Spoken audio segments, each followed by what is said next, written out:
గ్రామీణ స్థాయి నుంచి యువతలో క్రీడా నైపుణ్యాలను వెలికి తీయటమే ఈ టోర్నీ లక్ష్యమని అన్నారు క్రీడా శాఖ మంత్రి రోజా. విశాఖలో ఆడదాం ఆంధ్ర తుది పోటీలను ఆమె లాంఛనంగా ప్రారంభించారు. ఈ నెల 13వ తేదీన ముగింపు వేడుకలకు సీఎం జగన్ హాజరు కానున్నారని రోజా అన్నారు.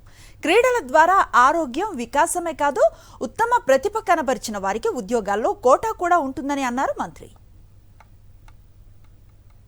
జగన్మోహన్ రెడ్డి గారు ఈ యొక్క ఆడుదాం ఆంధ్ర అనేది డిజైన్ చేశారన్నది అందరూ కూడా గమనించాలి.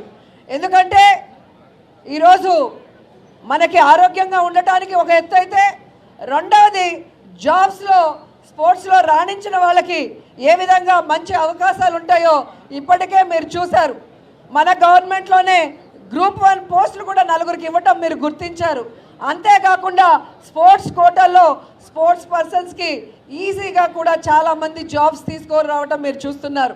యువతకి ఈరోజు కావాల్సిన విద్య కానీ వైద్యం కానీ క్రీడల్లో కానీ జగన్మోహన్ రెడ్డి గారు ఇస్తున్నంత సపోర్టు ఏ రాష్ట్రంలో ఏ ముఖ్యమంత్రి కూడా ఇవ్వలేదని గర్వంగా నేను చెప్పగలను.